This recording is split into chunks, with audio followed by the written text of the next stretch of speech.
दोस्तों क्या आप जानते हो नासा जो कि अमेरिका की एक स्पेस एजेंसी है जिसको अपनी बेहतरीन टेक्नोलॉजी के लिए जाना जाता है, उसके लगभग 2000 से भी ज्यादा कंप्यूटर्स को एक व्यक्ति जिसका नाम है गैरी मैकलिन ने घर बैठे ही एक छोटे से कंप्यूटर से हैक कर लिया और यूएफओ साइटिंग और सप्रेसिव एनर्जी का जो गोपनीय डेटा यानी कि प्राइवेट डेटा था उसको इसने चोरी कर लिया। और बात यहीं पे नहीं थमती, इसने यूएस नेवी आर्मी के बहुत सारे इम्पोर्टेंट डेटाबेस को भी इरेज कर दिया, जिससे यूएस नेवी आर्मी को लगभग 100 से 200 मिलियन डॉलर्स का नुकसान हुआ। नासा को हैक करने के पीछे का रीजन जान के आप हैरान रह जाओगे। दोस्तों अगर आपको भी उस रीजन के बारे में जानना है तो वीडियो को पूरा देखिएगा बिना स्किप किए। चलो दोस्तों वीडियो को शुरू करते हैं। मैं हूं अजीत और आप देखना बालाजी टेक्नोलॉजी और आपका स्वागत है हमारे चैनल के बिल्कुल नए episode personalities that change the way of technology के बिल्कुल नए और ब्रांड न्यू एपिसोड के सबसे पहले वीडियो में। ये एक सीरीज है जिसमें हम आपको कुछ ऐसे पर्सनैलिटीज के बारे में बताते हैं जिन्होंने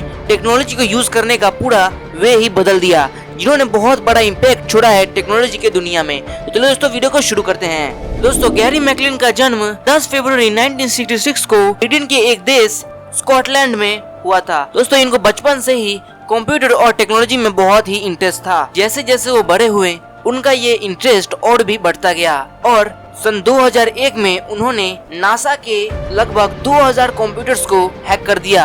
उन्होंने ये हैकिंग अपने गर्लफ्रेंड के चाची के घर पे बैठ के किया, यानी कि उन्होंने ये हैक अपने गर्लफ्रेंड के आंटी के घर पे बैठ के किया। उन्होंने इस हैक को करने के समय अपना ओरिजिनल नाम ना शो करके एक टेम्पररी नाम शो किया जो कि था सोलो। तो इसी टेम्पररी आईडी से उन्होंने नासा के लगभग 2000 से भी ज्यादा कंप्यूटर्स को हैक कर लिया। और दोस्तों उनके ऊपर और एक इल्जामात लगे थे कि उन्होंने इन कंप्यूटर्स को हैक करने के बाद थ्रेड्स भी छोड़ दिए, जिससे वो अगली बार जब लॉगिन करे तो वो जल्दी इन कंप्यूटर्स का एक्सेस पा सके और जल्दी से जल्दी इन कंप्यूटर्स का जो डेटा है अपने सर्वर पर ट्रांसमिट कर सके। दोस्तों अब मैं बताता हूँ आपको कि उन्होंने नासा को क्यों हैक किया। दोस्तों जैसा कि आप जानते हैं सन 1990 से लेके 2000 के बीच बहुत सारे यूएफओ साइटिंग्स हुए थे। व्हाइट हाउस के ऊपर बहुत सारे यूएफओ देखे गए थे और अमेरिका में बहुत सारे ऐसे प्लेसेस थे जहां पे यूएफओ बहुत ज्यादा बार देखे जा चुके थे, मगर अमेरिकन गवर्नमेंट ये सारी इंफॉर्मेशन को गोपनीय रखकर किसी को ना बता रही थी। और जैसा कि आप ये भी जानते होंगे कि एरिया 51 नामक जगह जहाँ पे जैसा कि माना जाता है कि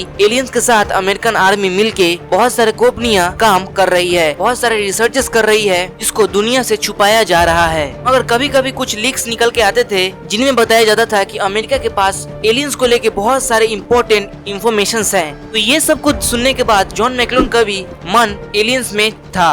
उनको भी यूएफओस के बारे में जानना था, उनको भी जानना था कि यूएफओस कैसे होते हैं, यूएफओ साइटिंग्स कहाँ पे हुए थे। दोस्तों इन सब क्यूरियोसिटी की वजह से उन्होंने नासा के लगभग 2000 कंप्यूटर्स को हैक कर लिया और उनसे यूएफओस रिलेटेड जो इंफॉर्मेशन थी उसको अपने सर्वर पे ट्रांसमिट करके उन्होंने सब कुछ देख डाला। दोस्तों फिर वो यहीं पे नहीं रुके, उन्होंने यूएस नेवी आर्मी के जितने भी ट्रांसपोर्ट लॉग यानी कि यूएस नेवी आर्मी को अमेरिका द्वारा कितनी मिसाइल भेजी जाएगी, कितनी आर्मरीज भेजी जाएंगी, इन सब के डेटा को इन्होंने इरेज कर दिया, जिसकी वजह से अमेरिका को बहुत ही नुकसान हुआ। नासा जैसे बहुत बड़ी एजेंसी को हैक करने के बाद आपको क्या लगता है कि ग्रेम मैकलिन को कैसा पनिशमेंट मिला होगा? उनको 10 से 15 साल के लिए जेल भेजा गया होगा या फिर उनके साथ और भी किसी प्रकार का टॉर्चर किया गया होगा? तो दोस्तों ऐसा कुछ भी नहीं हुआ।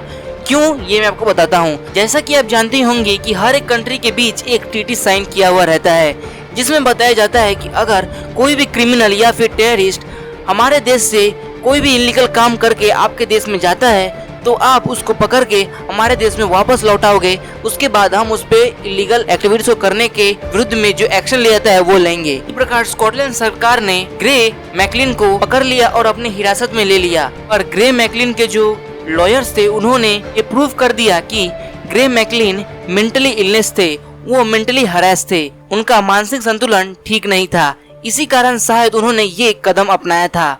दोस्तों यही नहीं बल्कि और भी जो फेमस पर्सनालिटीज थे स्कॉटलैंड के वो भी ग्रे मैकलिन के समर्थ में आए और उन्होंने भी ग्रे मैकलिन की ओर से आवाज उठाया। तो इन्हीं सब रीजंस की वजह से गैरी मैकलिन अमेरिकन सरकार के पनिशमेंट से बच निकले। तो उनके इस कारनामे के बाद उनको यूएफओ हैकर नाम से पूरे दुनिया में जाने जाने लगा। दोस्तों आपको ये वीडियो कैसा लगा हमें कमेंट में बताइए, और ये भी बताइए कि आपको हमारा जो न्यू सीरीज है personalities that change the way of technology कैसा लगा, और आप ऐसा वीडियोस फ्यूचर में चाहते हैं कि नहीं, इस वीडियो को लाइक करके बताइए। उससे पहले अगर हमने हमारा चैनल को सब्सक्राइब नहीं किया तो कर दिए सब्सक्राइब, ताकि आपको हमारे हर लेटेस्ट वीडियोस की नोटिफिकेशन सबसे पहले मिलती रहे, क्योंकि हम ऐसे ही टेक और technology related tips and tricks and educational videos बनाते रहते हैं। चलिए दोस्तों, मिलते हैं हमारे अगले वीडियो में और एक अच्छे और बेहतरीन टॉपिक के साथ।